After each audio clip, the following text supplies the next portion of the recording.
Hey kiddos. I'm about to go to bed. I'm very tired. I guess you can say I'm a grim sleeper. Well, tonight's scary story is one of my favorites. It's about a young boy who's afraid to go to bed because he fears there's something evil lurking in his bedroom. I call this one Go to Sleep.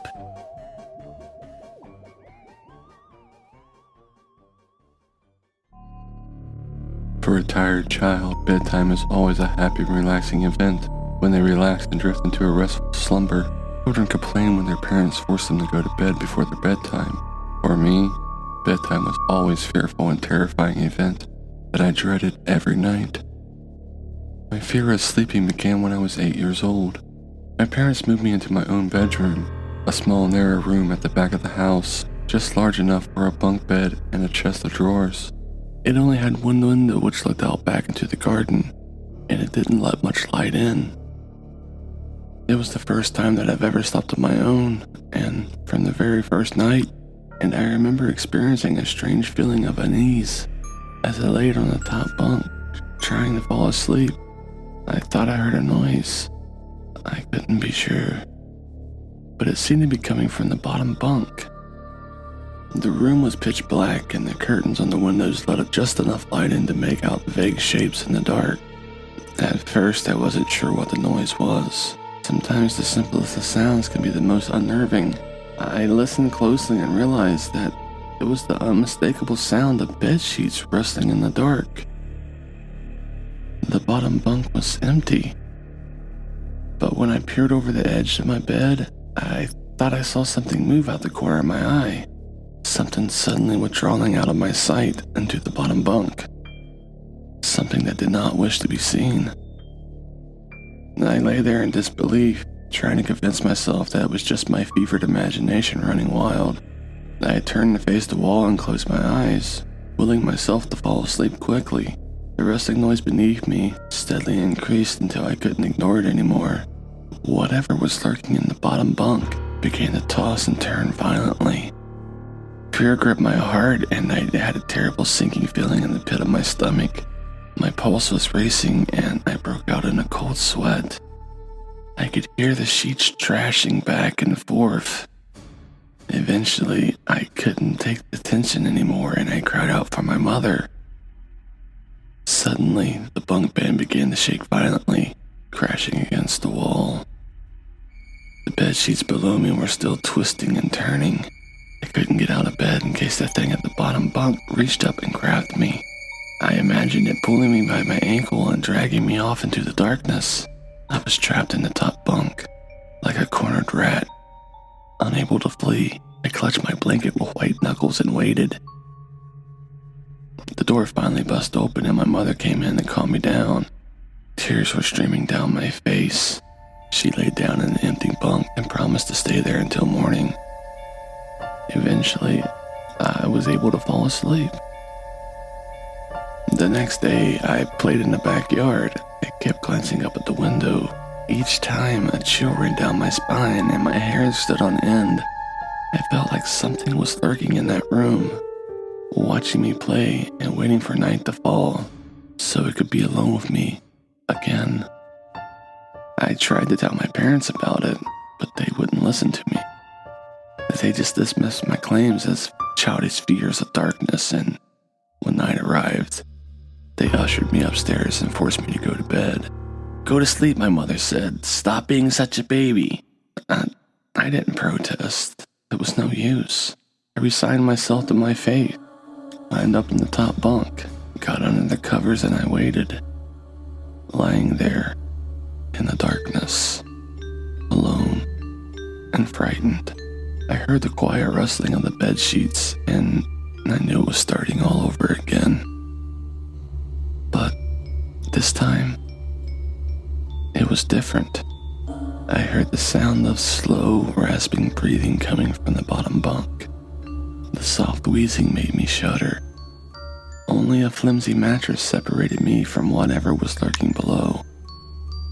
Lying there, paralyzed with fear, I just wanted the thing to leave me alone. Its breathing became louder and louder. Then, suddenly, I felt something long and thin poking at the underside of my mattress. I screamed in horror, and the bunk bed began shaking violently. My mother came in rushing, and she calmed me down with a comforting hug. Eventually, my terror subsided, and with her standing guard, I was able to fall into an uneasy sleep. This continued for weeks. Night after night after night, I would wake up to the sounds of rustling sheets. Each time, I would scream for help, and the bed began to shake. And as soon as my mother came in, everything would just stop. She would have to spend the rest of the night in the bottom bunk, just so I could go to sleep. It was a difficult time for my family. My grandmother was sick, and my mother had to go take care of her.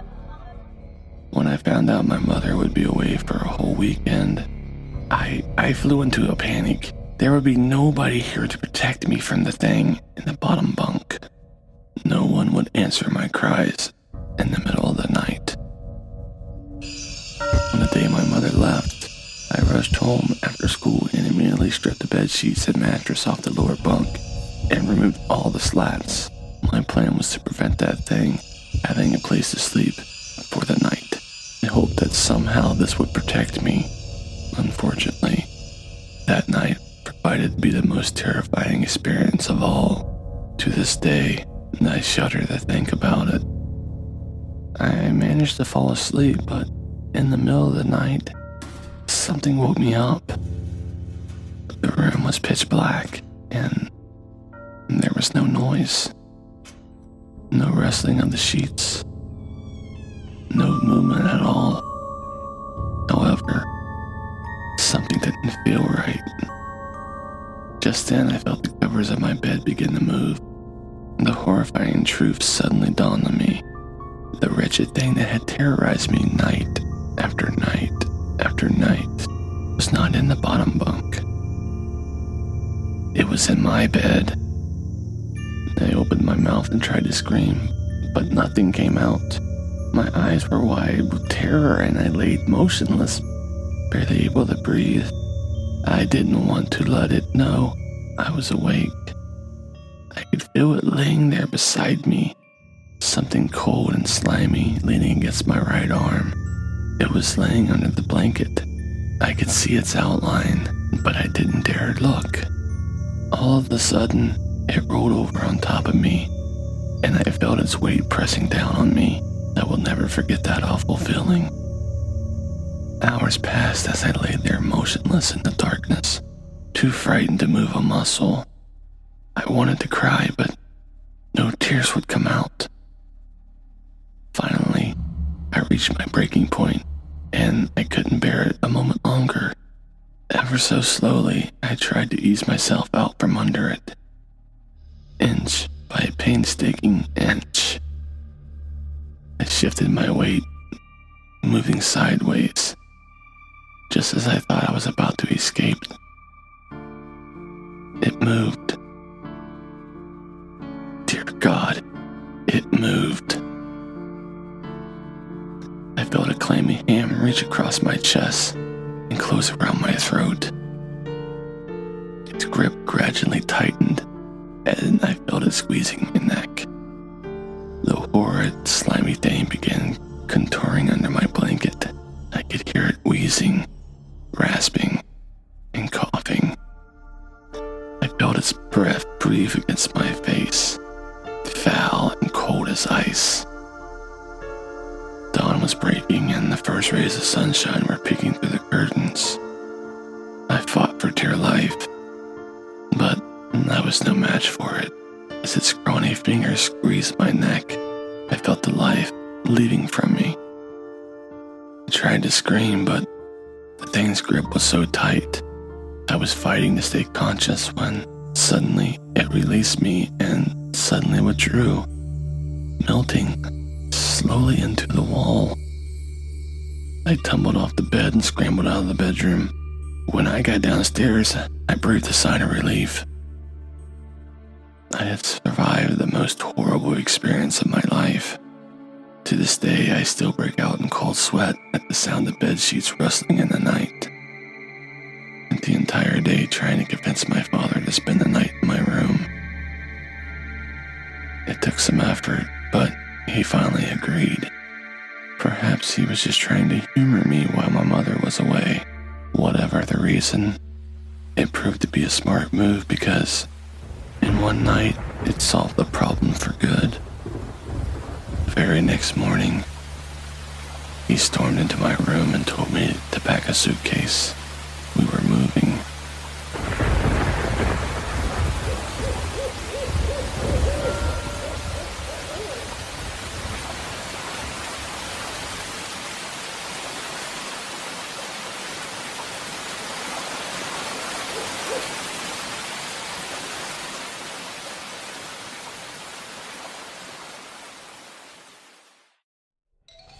Maybe that boy should have put some candy under his pillow so he could have had some sweet dreams. I guess that boy's father didn't want to mess with whatever was keeping him up at night, did he? Hey, maybe they should get a spy to sleep in that room and watch it for a while. Why a spy, you ask? Because they're always undercover! Well, kiddos, that's all the time we have for tonight.